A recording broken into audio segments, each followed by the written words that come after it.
Здорово, топманиевцы! Всем давно известно, что наша планета имеет достаточно таинственных мест. По некоторым исследованиям мы знаем лишь около 15% всех живых существ. А это значит, что около 85% из них остаются для нас загадкой.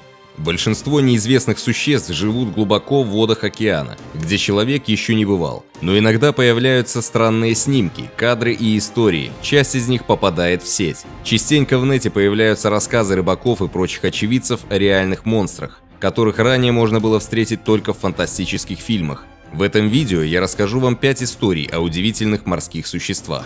Как уже принято в этой рубрике, решайте сами, верить увиденному и услышанному или нет, но ваше мнение обязательно напишите в комментариях, я читаю все комменты.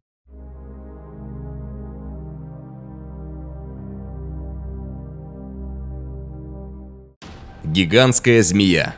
К одним из самых древних морских чудовищ относят гигантских змей. Первые письменные упоминания о них встречают в исторических хрониках 13 века. По словам рыбаков, чудовище обитало в пещерах около города Берген. Оно охотилось на морских существ, либо похищало домашний скот.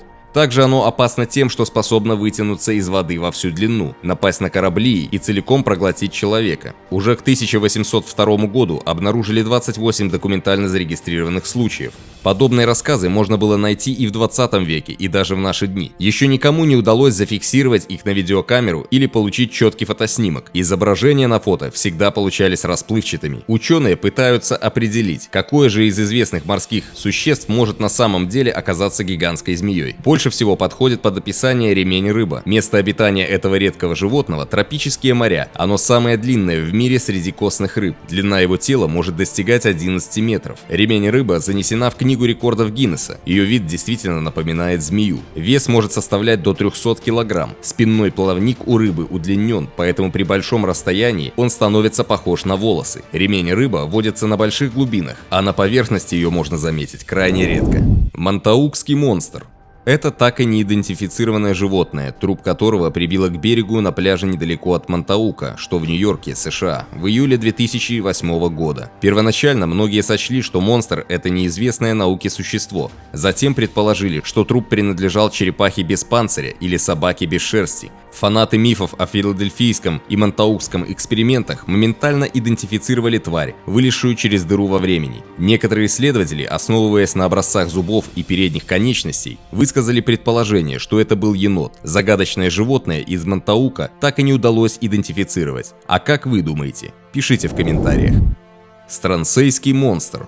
Это большая мертвая туша, выброшенная на берег на острове Странсей после шторма 25 сентября 1808 года. Измеренная длина туши составляет 17 метров. Так как часть хвоста отсутствовала, то само животное, вероятно, было еще больше. Венерианское общество естественной истории в Эдинбурге не смогло опознать труп и предположило, что это разновидность морского змея. Позже ученый Эдвард Холм подверг измерения сомнению и заявил, что длина туши составляла около 11 метров, предположив, что это были разложившиеся останки гигантской акулы. Крупнейший задокументированный экземпляр гигантской акулы имеет 12 метров в длину. И если существо из Странсей действительно было больше 17 метров, то его природа остается загадкой. Рисунки разлагающейся туши зверя, сохранившиеся до сих пор, удивительно похожи по форме и размерам на изображение лохнесского чудовища.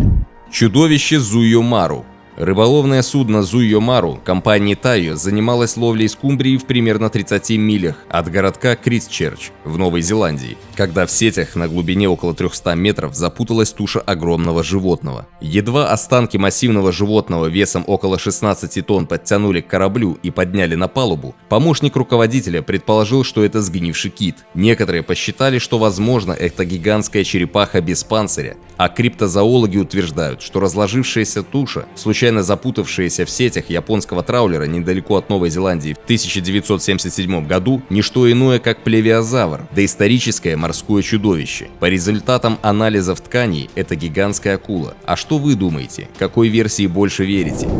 Кракен. Это, наверное, самое известное морское чудовище. Легенда гласит, что кракен встречается рядом с норвежским и исландским побережьем. Некоторые люди описывают его как гигантского кальмара, другие как осьминога. Первое письменное упоминание о кракене было описано в книге Эрика Понтопиддена, который записал рассказы моряков о кракене в 1752 году. В 18 и 19 веках зоологи предполагали, что существо было гигантским осьминогом. Однако в 1861 году был найден кусок гигантского кальмара. В течение следующих 2 десятилетий на северном побережье Европы было найдено много останков подобных существ. Это было связано с тем, что температура в море изменилась, и это заставило гигантов подняться на поверхность. По некоторым историям, на тушах пойманных кашалотов были обнаружены следы, похожие на отпечатки гигантских щупалец. Но пока сегодня никто не поймал ни одного экземпляра настоящего кракена. В некоторых музеях мира вы можете увидеть хорошо сохранившиеся останки якобы мертвого кракена. Например, в Природоведческом и историческом музее в Лондоне представлены гигантские 30-футовые кальмары, хранящиеся в формальдегиде. Также вы можете увидеть 23-футового замороженного кальмара в океанариуме Мельбурна.